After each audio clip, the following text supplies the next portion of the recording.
마가복음 9장. 또 예수께서 그들에게 말씀하셨다. 내가 진정으로 너희에게 말한다. 여기에 서 있는 사람들 가운데는 죽기 전에 하나님의 나라가 권능을 떨치며 와 있는 것을 볼 사람들도 있다. 그리고 엿새 뒤에 예수께서 베드로와 야고보와 요한만을 데리고 따로 높은 산으로 가셨다. 그런데 그들이 보는 앞에서 그의 모습이 변하였다. 그 옷은 세상의 어떤 빨래꾼이라도 그렇게 희게 할 수 없을 만큼 새하얗게 빛났다. 그리고 엘리야가 모세와 함께 그들에게 나타나더니 예수와 말을 주고받았다. 그래서 베드로가 예수께 말하였다. 라삐님, 우리가 여기에 있는 것이 좋겠습니다. 우리가 초막 셋을 지어서 하나에는 라삐님을, 하나에는 모세를, 하나에는 엘리야를 모시겠습니다. 베드로는 무슨 말을 해야 좋을지 몰라서 이런 말을 했던 것이다. 제자들이 겁에 질렸기 때문이다. 그런데 구름이 일어나서 그들을 뒤덮었다. 그리고 구름 속에서 소리가 났다. 이는 내 사랑하는 아들이다. 너희는 그의 말을 들으라. 그들이 문득 둘러보았으나 아무도 없고 예수만 그들과 함께 계셨다. 그들이 산에서 내려올 때에 예수께서는 그들에게 명하시어 인자가 죽은 사람들 가운데서 살아날 때까지는 본 것을 아무에게도 이야기하지 말라고 하셨다. 그들은 이 말씀을 간직하고 죽은 사람들 가운데서 살아난다는 것이 무슨 뜻인가를 서로 물었다. 그들이 예수께 묻기를 어찌하여 율법학자들은 엘리야가 먼저 와야 한다고 합니까? 하니 예수께서 그들에게 말씀하셨다. 확실히 엘리야가 먼저 와서 모든 것을 회복한다. 그런데 인자가 많은 고난을 받고 멸시를 당할 것이라고 기록한 것은 어찌된 일이냐? 내가 너희에게 말한다. 엘리야는 이미 왔다.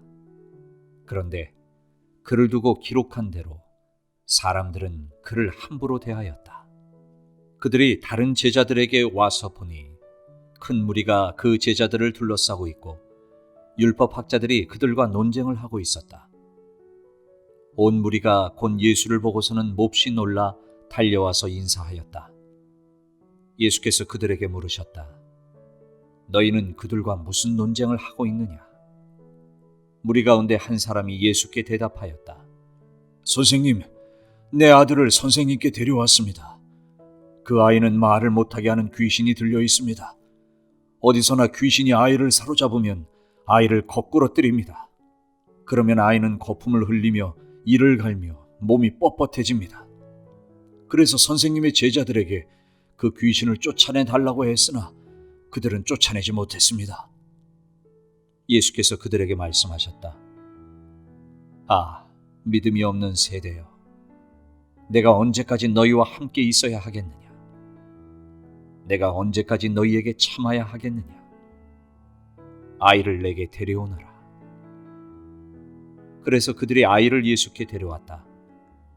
귀신이 예수를 보자 아이에게 즉시 심한 경련을 일으켰다. 아이는 땅에 넘어져서 거품을 흘리면서 뒹굴었다. 예수께서 그 아버지에게 물으셨다. 아이가 이렇게 된 지 얼마나 되었느냐? 그가 대답하였다. 어릴 때부터입니다. 귀신이 그 아이를 죽이려고 여러 번 불 속에도 던지고 물 속에도 던졌습니다. 하실 수 있으면 우리를 불쌍히 여기시고 도와주십시오. 예수께서 그에게 말씀하셨다. 할 수 있으면이 무슨 말이냐? 믿는 사람에게는 모든 일이 가능하다. 그 아이 아버지는 큰 소리로 외쳐 말했다. 내가 믿습니다. 믿음 없는 나를 도와주십시오. 예수께서 무리가 어울려 달려오는 것을 보시고 악한 귀신을 꾸짖어 말씀하셨다. 벙어리와 귀머거리가 되게 하는 귀신아, 내가 너희에게 명한다. 그 아이에게서 나가라. 그리고 다시는 그에게 들어가지 말아라. 그러자 귀신은 소리를 지르고서 아이에게 심한 경련을 일으켜 놓고 나갔다. 아이는 죽은 것과 같이 되었다. 그래서 사람들은 모두 말하기를 아이가 죽었다 하였다. 그런데 예수께서 아이의 손을 잡아서 일으키시니 아이가 일어섰다. 예수께서 집 안으로 들어가시니 제자들이 따로 그에게 물어보았다. 왜 우리는 귀신을 쫓아내지 못했습니까? 예수께서 그들에게 대답하셨다. 이런 부류는 기도로 쫓아내지 않고는 어떤 수로도 쫓아낼 수 없다. 그들은 거기에서 나와서 갈릴리를 가로질러 가고 있었다. 예수께서는 이것을 남들이 알기를 바라지 않으셨다. 그것은 예수께서 제자들을 가르치시며 인자가 사람들의 손에 넘어가고 사람들이 그를 죽이고 그가 죽임을 당하고 나서 사흘 후에 살아날 것이라고 그들에게 말씀하고 계셨기 때문이다. 그러나 제자들은 그 말씀을 깨닫지 못하였고 예수께 묻기조차 두려워하였다. 그들은 가버나움으로 갔다. 예수께서 집안에 계실 때에 제자들에게 물으셨다. 너희가 길에서 무슨 일로 다투었느냐? 제자들은 잠잠하였다. 그들은 길에서 누가 가장 큰 사람이냐 하는 것으로 서로 다투었던 것이다. 예수께서 앉으신 다음에 12 제자를 불러놓고 그들에게 말씀하셨다. 누구든지 첫째가 되고자 하면 그는 모든 사람의 꼴찌가 되어서 모든 사람을 섬겨야 한다. 그리고 어린이 하나를 데려다가 그들 가운데 세우신 다음에 그를 껴안아 주시고 그들에게 말씀하셨다. 누구든지 내 이름으로 이런 어린이들 가운데 하나를 영접하면 그는 나를 영접하는 것이요. 누구든지 나를 영접하는 사람은 나를 영접하는 것보다 나를 보내신 분을 영접하는 것이다. 요한이 예수께 말하였다. 선생님, 어떤 사람이 선생님의 이름으로 귀신들을 쫓아내는 것을 우리가 보았습니다. 그런데 그 사람은 우리를 따르는 사람이 아니므로 우리는 그가 그런 일을 하지 못하게 막았습니다. 그러나 예수께서는 이렇게 말씀하셨다. 막지 말아라. 내 이름으로 기적을 행하고 나서 쉬이 나를 욕할 사람은 아무도 없기 때문이다. 우리를 반대하지 않는 사람은 우리를 지지하는 사람이다. 내가 진정으로 너희에게 말한다. 너희가 그리스도의 사람이라고 해서 너희에게 물 한 잔이라도 주는 사람은 절대로 자기가 받을 상을 잃지 않을 것이다. 또 나를 믿는 이 작은 사람들 가운데서 하나라도 죄짓게 하는 사람은 차라리 그 목에 큰 맷돌을 달고 바다에 빠지는 편이 낫다.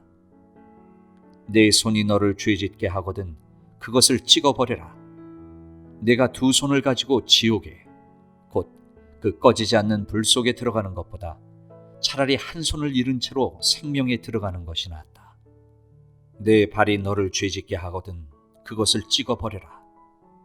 내가 2 발을 가지고 지옥에 들어가는 것보다 차라리 1 발은 잃었으나 생명에 들어가는 것이 낫다.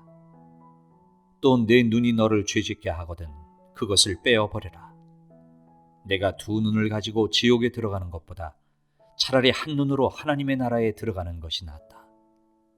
지옥에서는 그들을 파먹는 구더기들도 죽지 않고 불도 꺼지지 않는다. 모든 사람이 다 소금에 절이듯 불에 절여질 것이다. 소금은 좋은 것이다. 그러나 소금이 짠맛을 잃으면 너희는 무엇으로 그것을 짜게 하겠느냐? 너희는 너희 가운데 소금을 쳐두어서 서로 화목하게 지내어라.